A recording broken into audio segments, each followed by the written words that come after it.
All right, we are live on a late night edition of Dylan's History of Sports. We're going down under with my friend Megan from Australia. So, Megan, uh, what is it, 1:16, 1:17 in the afternoon? And no, Yep. I think it's what, 11:17 here in Florida, USA. So, welcome. And Thank you. Yep. 1:15 Thursday afternoon, my time. Yep. yeah, and because you're south of the border, I bet you the temperature is a little different than what it is here, right? It's about 13 degrees Celsius. I'm not sure what it is in Fahrenheit because I can't do a conversion mentally. Yeah, and it's been pouring rain 3 days. And yeah, we're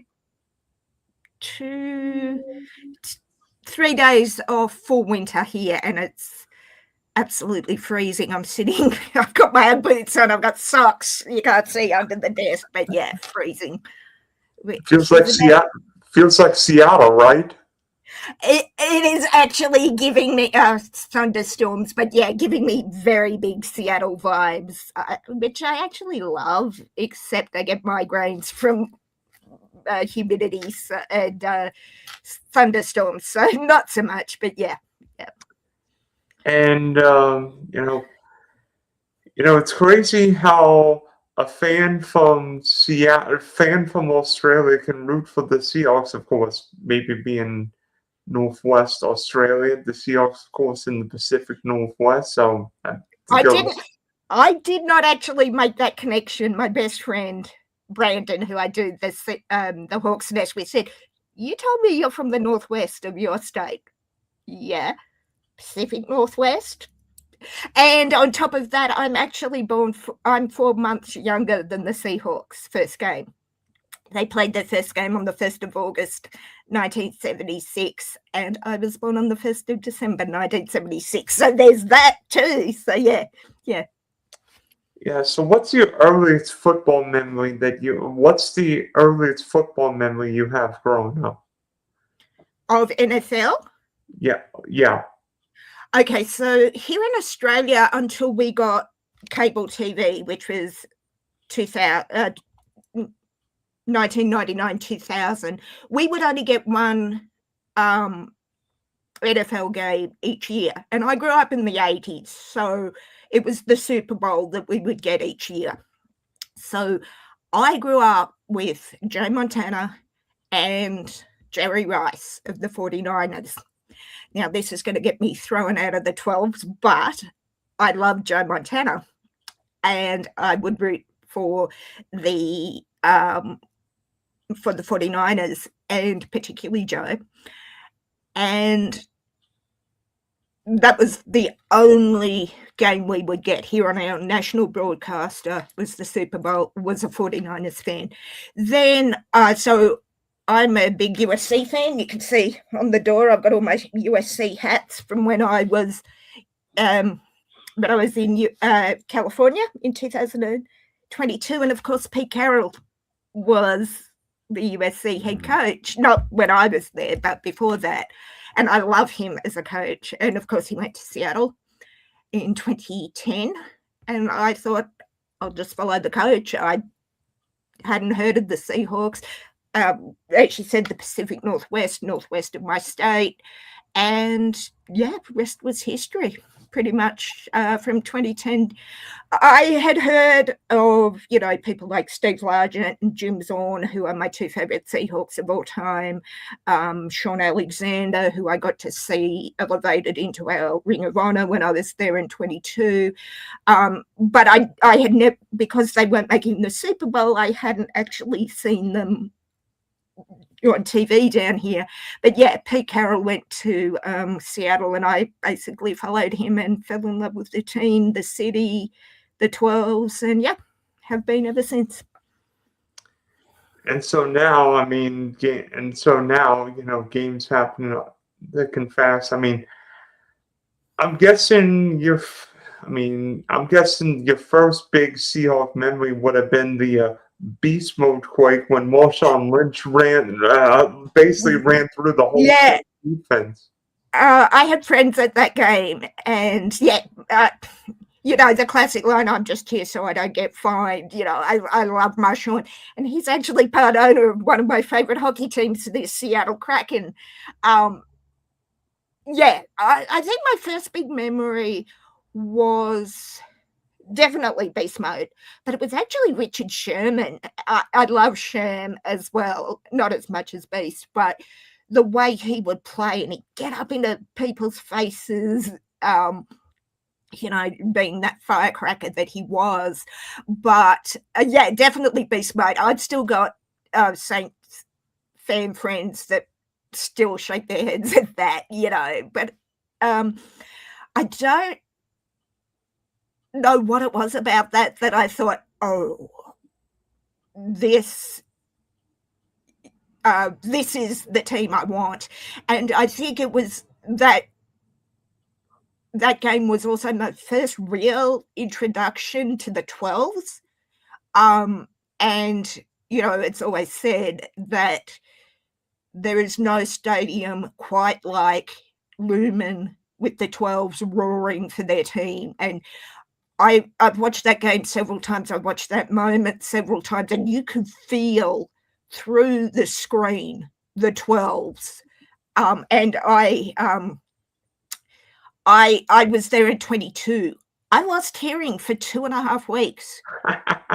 And the stupid thing was, Dylan, I had earplugs in my pocket, and by the time I realized probably should put those in before the eardrum bursts, it was too late. Definitely Beast Mode, Richard Sherman, all the Legion of Boom. Great time to be a fan for sure.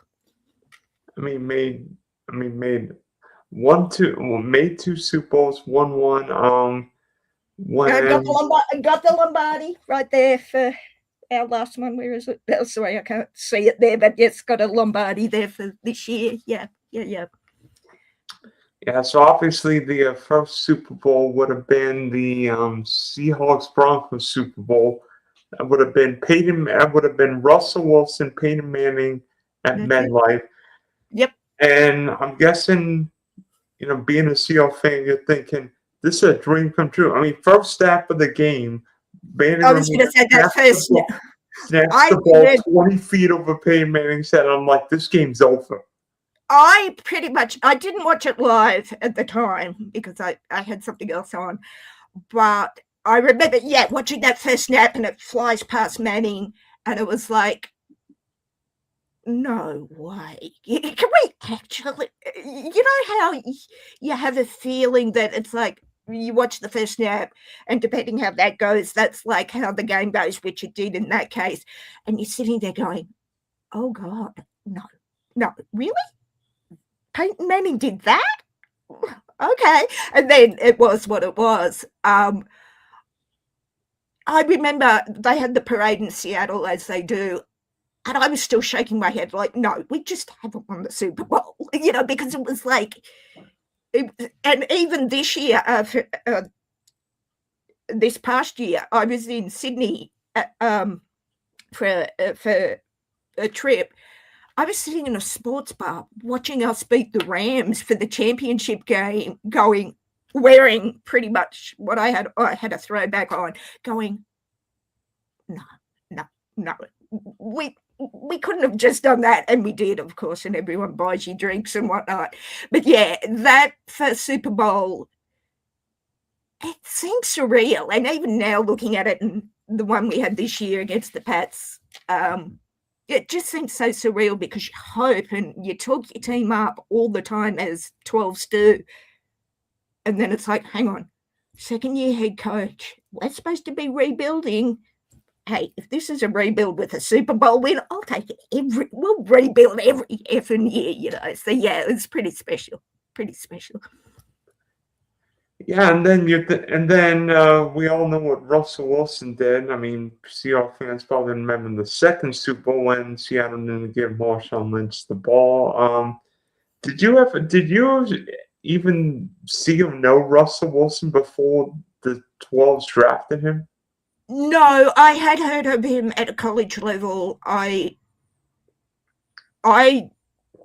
wasn't really into the draft at that point. I've only sort of the last few years really, stay up for literally for 4 days straight drinking a shed ton of coffee to stay awake because it's 10 a.m. the first day here, then midnight, then 2 a.m. for the last 2 days. So no, I didn't. I kept hearing how good he was, and I was like, hey, if that's our QB, that's our QB. Not really that interested. But there was something special about him. I don't like the way he went out of Seattle to this day. I think it was, I mean, it's his right to leave the team, but burning the bridges and pretty much saying it's either the GM and the coach go or I go, I would have been like, don't let the door hit you on the way out, sir. Not thank you for the Super Bowl. But no, to answer your original question, I had no idea. Having said that, watching him those first couple of years was brilliant. It's like a little short. Yeah, okay. But yeah, it was special to watch at the time. But yeah, I'm not a fan. I think I would say to that. Why do you think Russell Wilson regressed so much after leaving Seattle? Because it seemed like Russell was so consistent. He was a Pro Bowl year after year. I think it's all looking back now at what he had, and excuse me while I wipe my nose for a moment. I think you don't know what you've got till it's gone, and I think Russell wanted out. That's fine. I don't care that he wanted out. Some players stay for a career in one team with one team, and that's wonderful. I love loyalty, but others want out because they think they can do bigger and better. That I just think with Russell it was a little bit. I don't know you, Larry, but I do like the name Lamar. That's my other bird team. So yeah, I think it was. I hate to say it, and I don't mean disrespect to Russell, but maybe a little bit of the ego, the coach or me. As I said, okay, we're keeping the coach, and we only kept him a couple of years after that, of course. Out you go. Yeah, and I don't think his manager helped him. I'll leave it at that. But yeah. And then maybe what happens to these short quarterbacks is that once the skills erode, there's not a plan B. Right, and I think you have your 6'6" quarterbacks and can see over the pocket and throw, and I think Kyler Murray in our division with the Cardinals is a great example of that. Now there were other things, being distracted by Call of Duty as a gamer. I completely understand that. Yeah, I wonder if we sort of had with Russell coming out, we had a run of the shorter QBs, and it's like, well, okay, you're getting older, your skills are eroding, as they all do. What's next? You go to another team when you're still going to have those fundamental issues with not being able to see. You have a shoulder injury or a finger injury, and it does erode. Yeah, I wish Russell no harm, but I'm not. I remember I was going to Seattle in 22, and unfortunately I missed the first game of the season, which was Russell's homecoming to Seattle, which Seattle ended up winning just. And through the TV, you could hear it seemed to be a division of the 12s, the Russell fans and the non-Russell fans. Yeah, I think it was interesting watching him. I don't think he'll be in the Hall of Fame, as tragic as that is, because he was a Hall of Famer. I don't think he's done himself any favours. But that's all I'll say about that. So, yeah. You mentioned going to see the 12s play in 22. What makes Lemon Field so difficult? Because we all know it's probably the loudest outdoor environment in the Oh, no, hang on. Oh, no.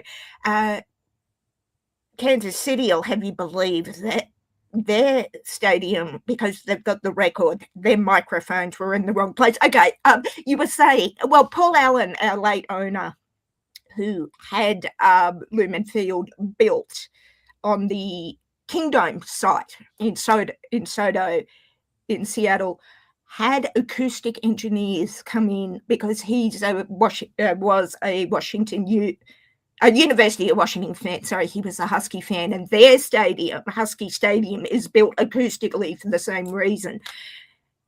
And Paul Allen said, "I want that for the Seahawks." So, yeah, it is insane. I mean, my friend and I, Brandon, were sitting this close to each other, like side by side, this close to each other, and we had to scream at each other to have a conversation. It's hard to describe what it is about the 12s. I mean, we're known as one of the most passionate teams. I'm not trying to avoid the question. I'm trying to think how I can describe it to someone who's not one of us. It's passion, it's tribe, it's community. It's love of the team. I mean, every team fan base loves their team, but with the 12s, it's like we get called that, or we're told we're in Alaska, or at the very least Vancouver Island in Canada. No, I'm not good at geography, but no, there's a border between us and Canada. Just saying. I think it's what Paul Allen always said he loved about football. You know, he'd go to Husky Stadium with his dad and just watch the tribe, the Husky tribe. The Seahawks became a tribe. And I think what was so beautiful when I was there was you had the Seahawks making their run. You had the Kraken, the second full year of the Kraken, and you had the Mariners breaking the longest playoff drought in history that same year. So you had the three Seattle teams doing reasonably well. I mean, the Kraken fell off, as they do. And if you know the geography, you have Lumen Field here, and down the road at the intersection is T-Mobile Park. And I remember the day I went to see the Seahawks that we were playing the Cardinals. It was the playoff game.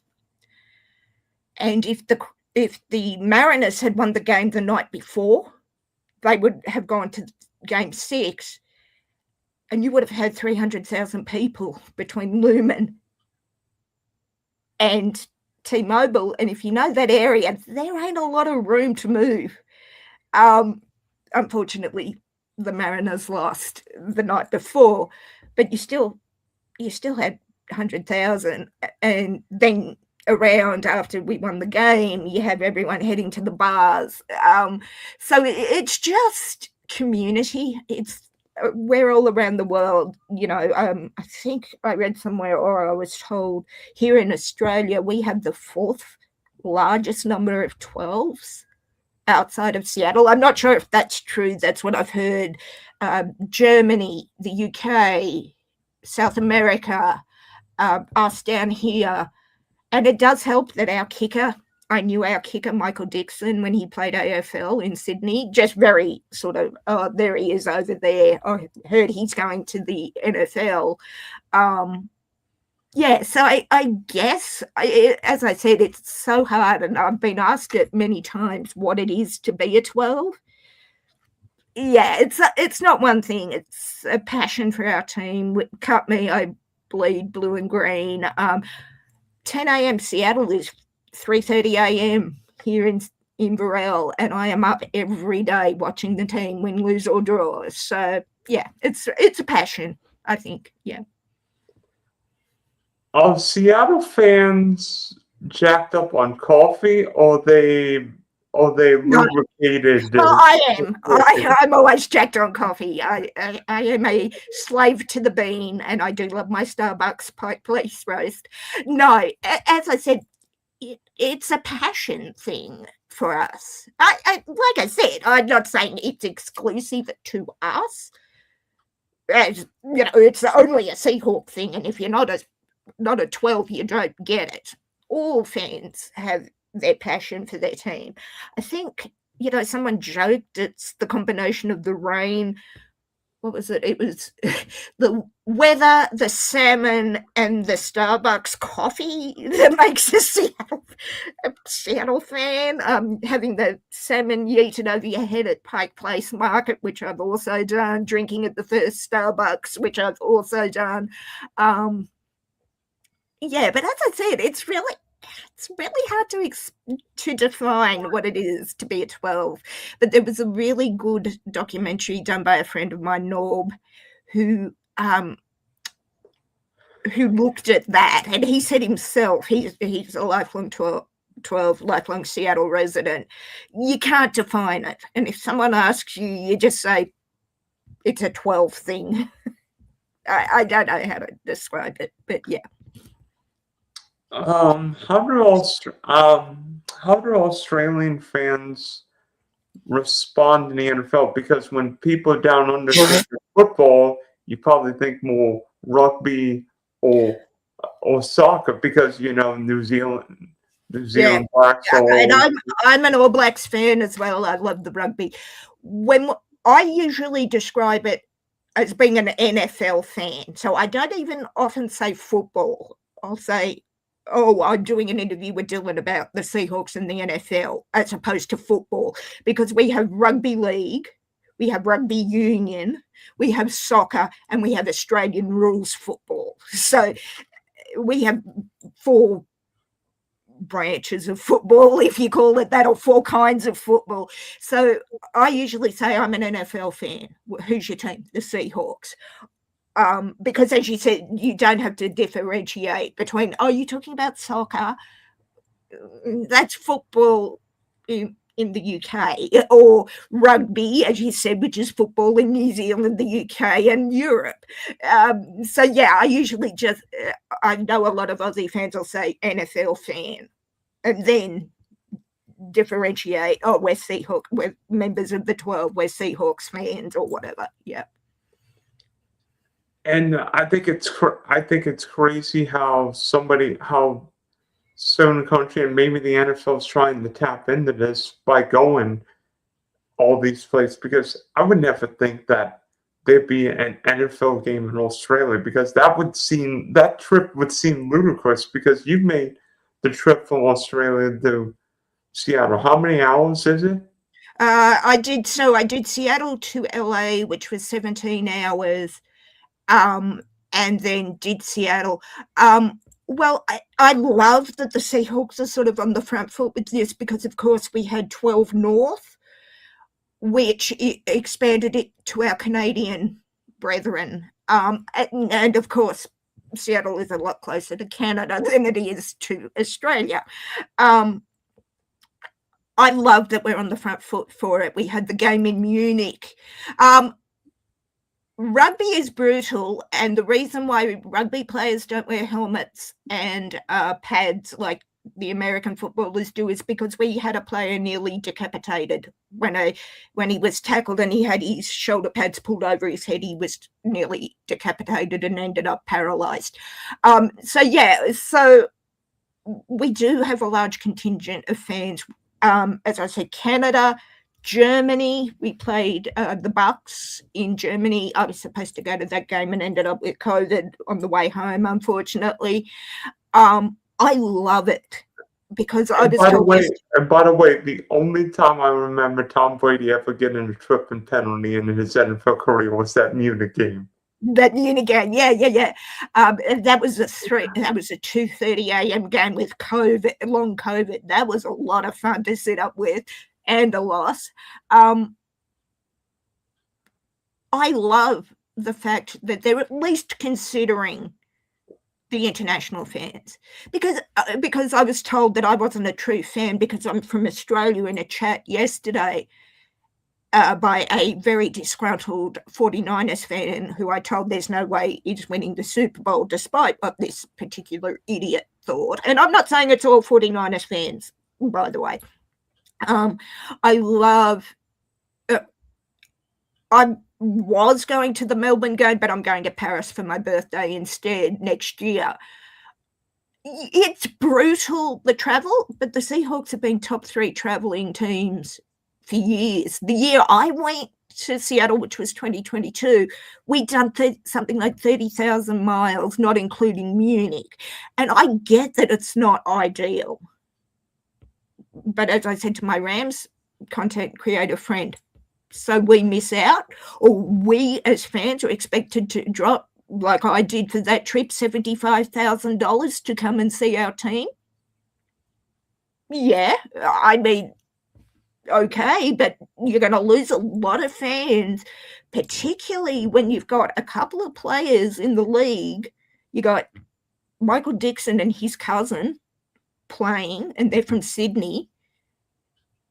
You're going to tell us we have to drop our coin, which most of us, if we've got it or save for it, will do. I'll drop another $75K to come to Seattle for a month. Hell yeah. But average fans aren't going to be able to do that. So you're going to miss out on a large portion of your fan base because you don't want to travel. But you expect us to do that 18-hour trip to travel? Yeah. I could rant about that all day, but I won't. And as a fan of a team that goes overseas every year, it's hard when your team, like my Jags, losing 2 home games this year now. Yeah, and I get that too. The Rams playing the 49ers is a division game week 1. And as my Rams fan said, that would be better at SoFi. I can tell you better SoFi for the 49ers because we know the 49ers packed that stadium. That's what I said. And also, I can tell you that the Melbourne Cricket Ground, where that game will be played, has been sold out. As soon as tickets went on sale for that game, it was sold out within, I think it was 10 minutes. Now, that does not include, I will tell you, the hospitality and the corporates who will have boxes. Now, you're going to I understand it's a division game, and yes, I understand the Rams' concern because, let's face it, in the NFC West, no disrespect to the Niners, it's going to be Rams and Seahawks again. Possibly Niners will throw in a few games to make it interesting. And no team on earth, including the Seahawks, are on their A game week 1. Throw in jet lag. Well, you come down early, you play your last preseason game, get the F on a plane and get the hell down here to acclimatise. Because don't forget, you're going into fall in September. Down here, that's spring, and that's heating up. So... And remember, the game is going to be Thursday night in America, but Friday morning, afternoon down in Australia. Wednesday afternoon, the 9th of September, 8th of September, I think.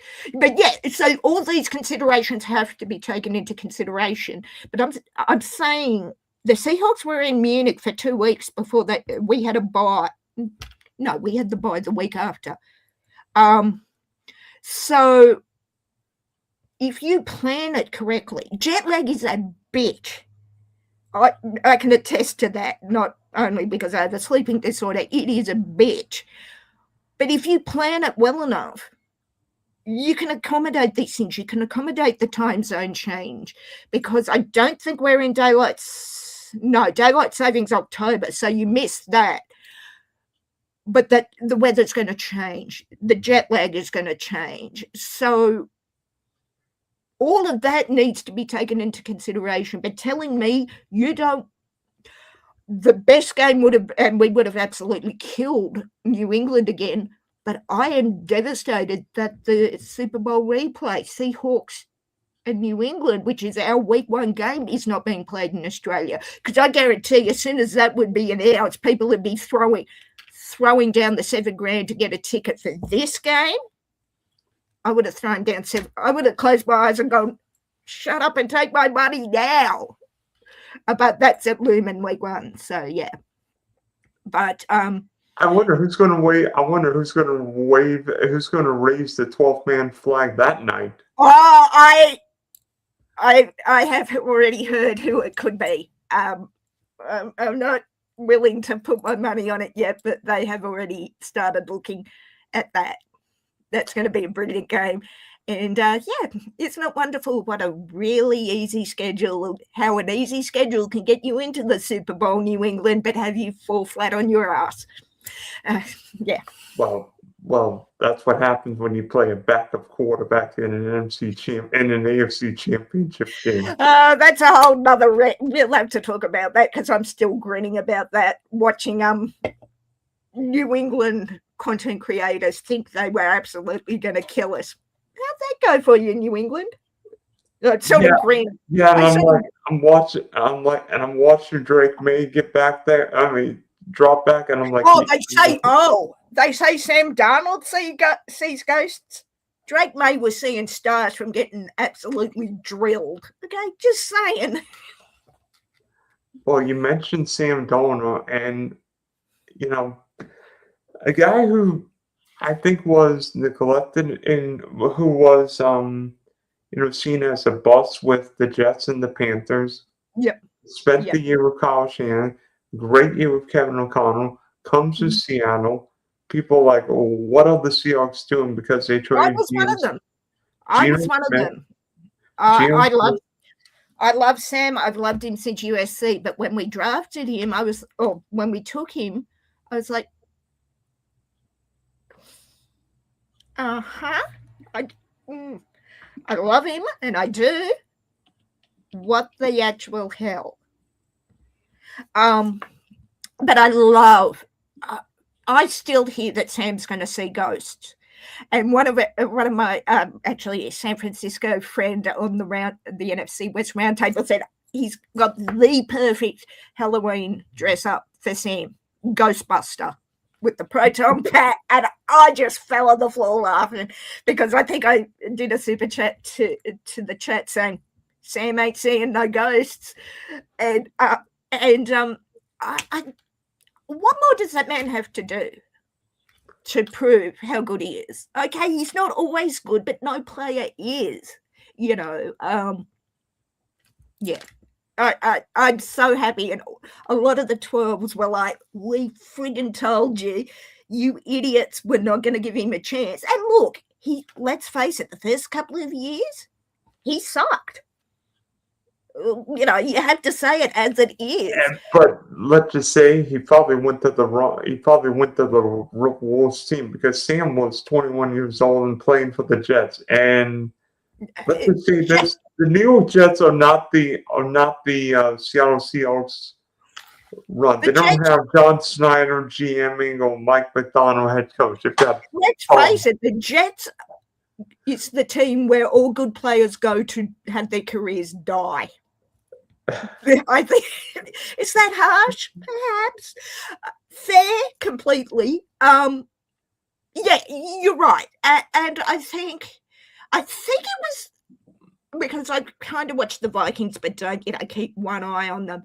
It was that year with Kevin O'Connell that had me thinking, okay, this is what I saw at USC. Not all the time, because as you said, he was came out of college, goes to the Jets, absolutely fails at the Jets, but then was he set up to fail with the Jets?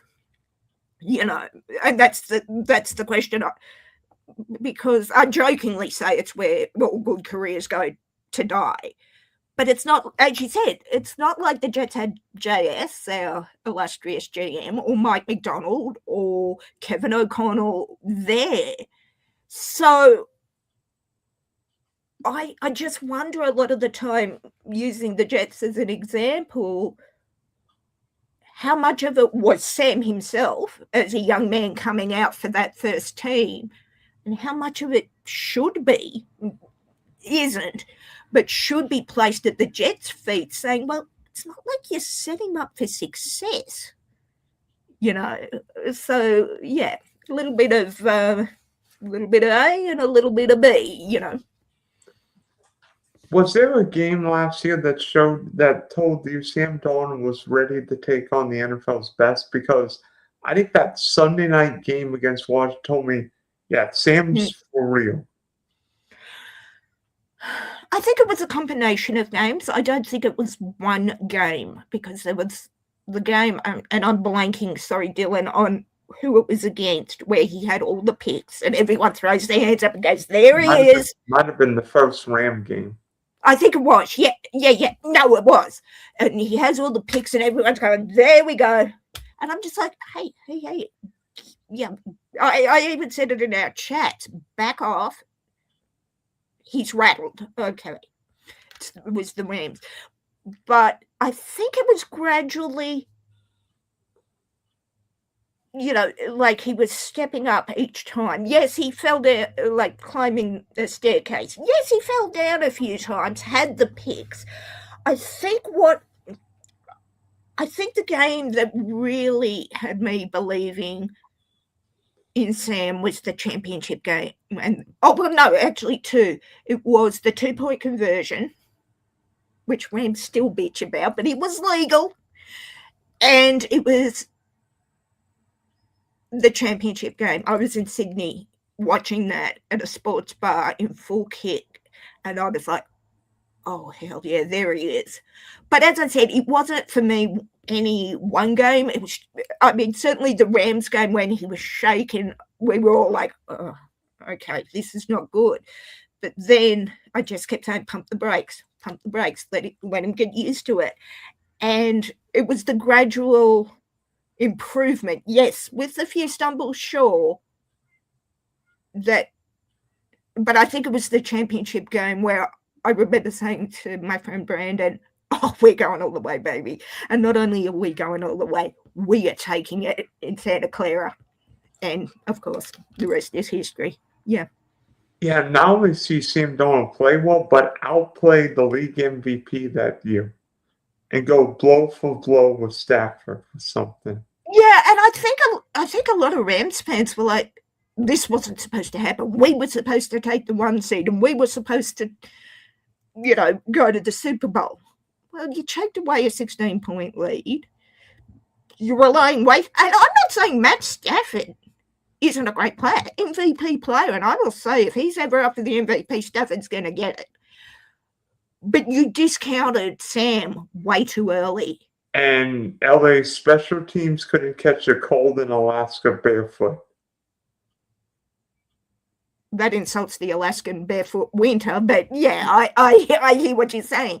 Or using a golf terminology, favorite golf terminology, the Rams couldn't hit water if they fell off a boat.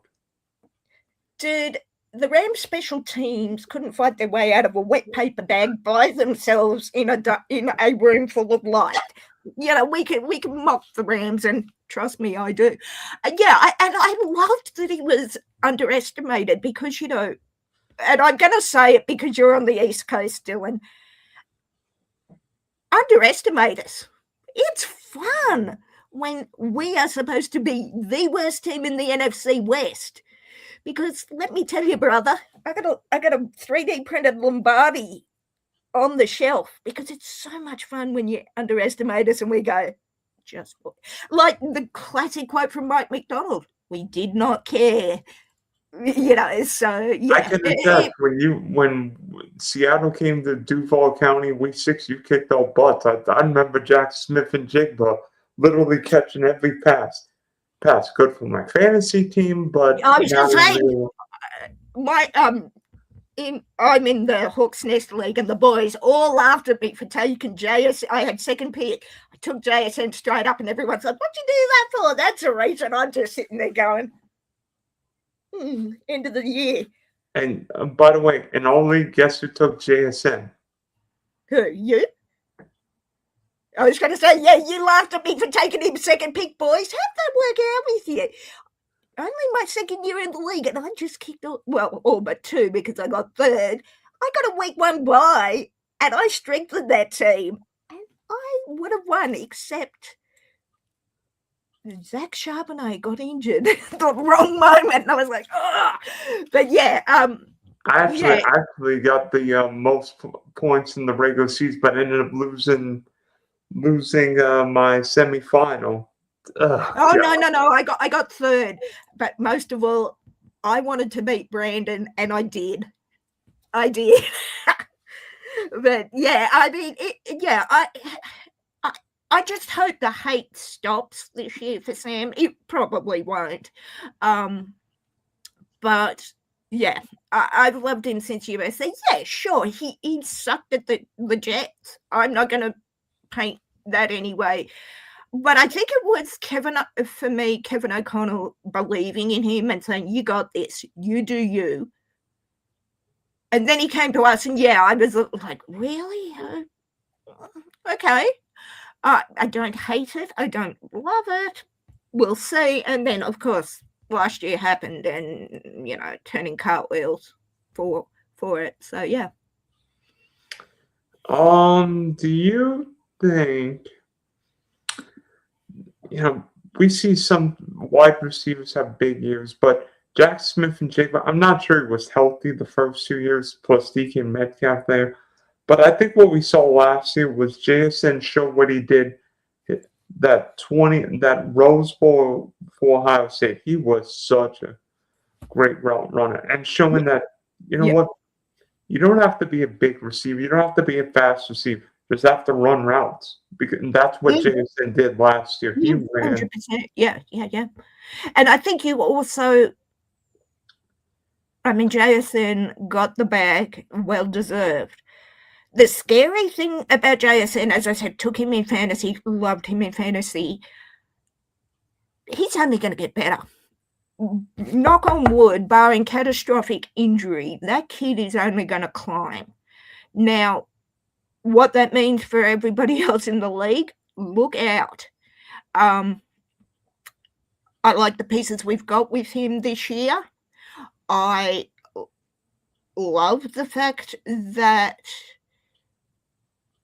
as you said, he was able to run those routes. I love the fact that Sam knew that and they worked on it. I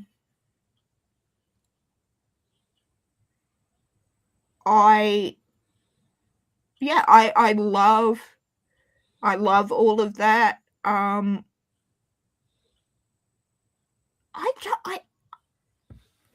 kind of think, as I said, barring catastrophic injury, the sky's the limit, literally, for him. Yeah.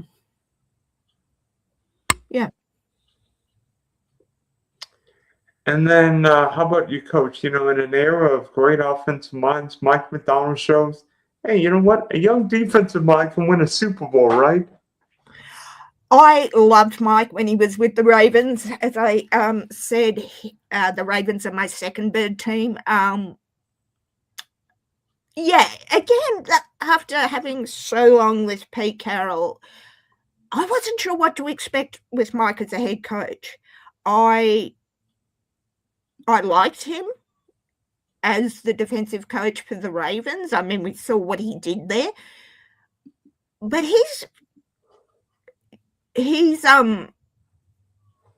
yeah, exactly. Welcome to the new NFL. What amazed me about Mike is he had not had a head coaching position before this, and he took us to the Super Bowl in the second year. And well, let's face it, I'm going to say it now, we'll take us back to back. Yeah, I mean, an amazing get. I wasn't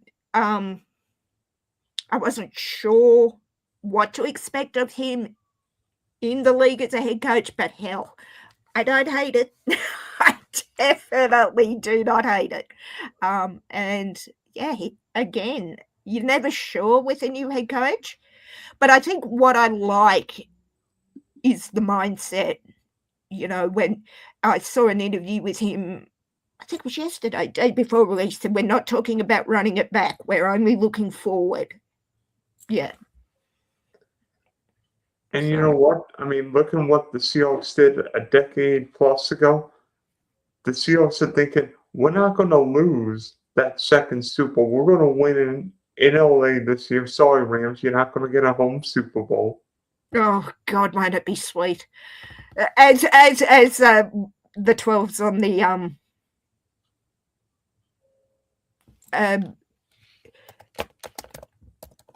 as I said on the round table. So our home is in Seattle, of course, but we have summer homes in SoFi and Levi. So we've got our, how birds go south for the winter. We're good. We're good. Fro is here, one of our 12s. Good to see you. And no, I still have the headache. But yeah, so we've got our holiday accommodation worked out. I don't like to say it's going to be a dynasty or a dynasty, as you folks say in the States, for the Seahawks, but I'll take it back to back and work on the dynasty later. The only part of the schedule that you probably hate is that the 12s and the Rams play 2 times the last 3 weeks. I'm sure you would like playing the Rams. No, I actually love that. I love the week 11 bye, but we have what we're calling the gauntlet run before and after. I don't mind where we play the Rams. Yeah,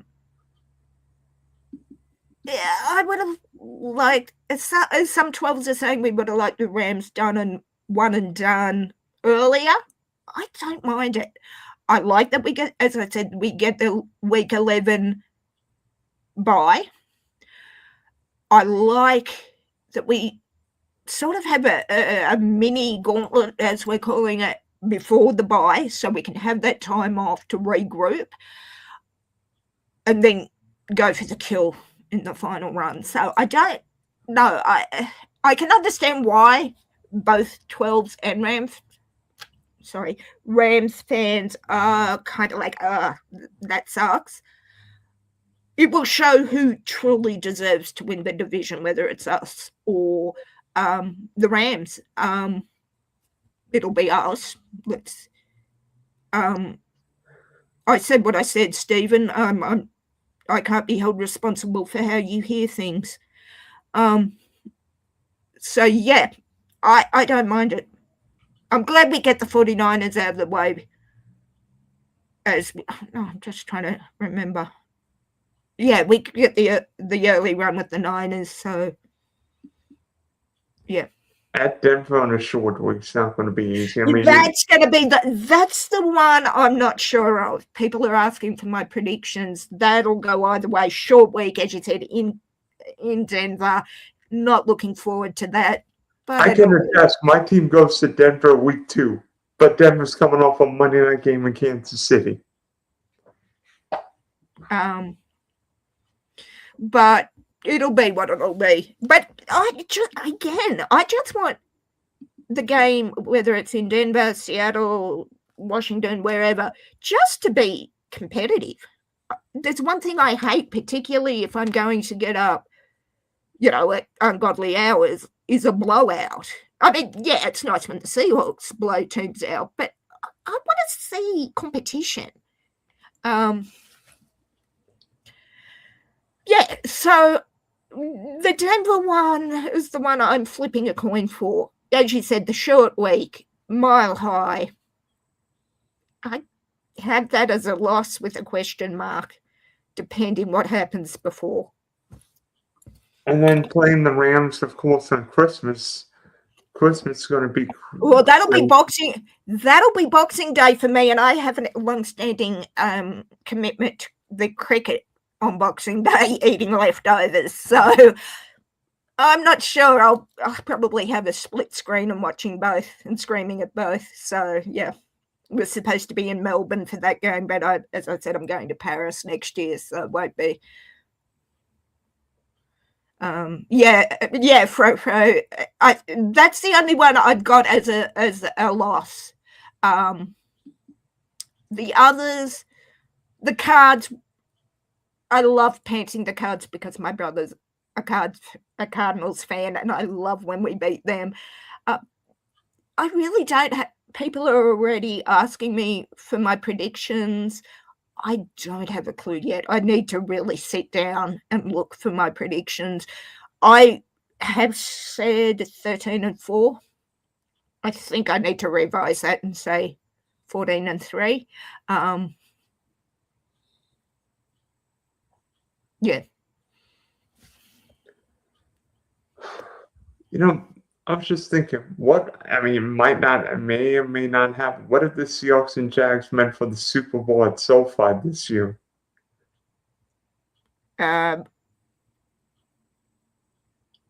Okay, that's out of left field and not going to happen. Well, we're definitely going back to back then for sure, aren't we? At another 3D printed Lombardi there with the 2 Super Bowl rings I have there already. Come on! You're not giving Trevor Lawrence a chance again. Trevor, let me fix my hair, Lawrence. No, I do like Trevor.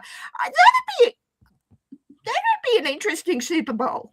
I mean, we'd trouch you, but we'd probably trouch you more than we did the Patriots this last one. But hey, gotta have I will never squish a dream much. So yeah. I mean, as one of 4 teams without a Super Bowl berth, it would be nice to see. It'd be nice. Look, I get that. I know fans that I'm a Toronto Maple Leafs fan in the hockey. Oh gosh! Yeah, how agonizing is that? Yeah, look, for any team that hasn't won a Super Bowl, yes, the dream is always there. And as I said, I don't want to squish your dreams, but if that were to happen, I don't see the Jags winning. No disrespect intended to your team. Actually, a lot of no, I kid. That's fair, Stephen. No worries, Fro. That's kind of what I was getting towards, Stephen, but you put it far more beautifully. Painting the picture vividly there, Stephen. Thank you. No worries, Fro. I'll talk to you soon. But yeah, I don't know what that's like. On our round table for the NFC West, we have a Bills fan, and he's always joking. I wish I know, with Brandon and I wish I knew what it was to hold a Lombardi, and I'm on camera holding the 3D Lombardi going, it's great. But yes, I can't imagine not having a Super Bowl. You play for so long, and however long your team has been in existence and however many seasons. I loved this year was 12 years since the last one, and it was also our 50th anniversary. So I loved that we got the ultimate birthday the birthday gift, and I think I mentioned it on a stream, and no one put together that it was 12 for the 12s, which I thought was really cool.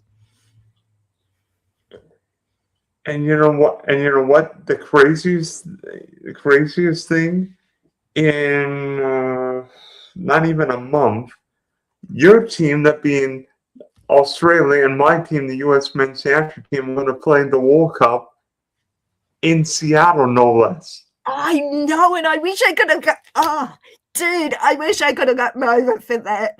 Yes, yes, it would have been phenomenal to see that in Seattle again. Is it at Lumen? Right? It is. Yeah, that's someone tagged me in that. It's like, oh, dude, if I wasn't going to Paris next year for my birthday, as I said, I would have considered that trip. For sure. Maybe. I mean, and I think that's a 3 o'clock start time here, so that'd be 5 or 6 in the morning your time. Yeah, it's usually 4:30,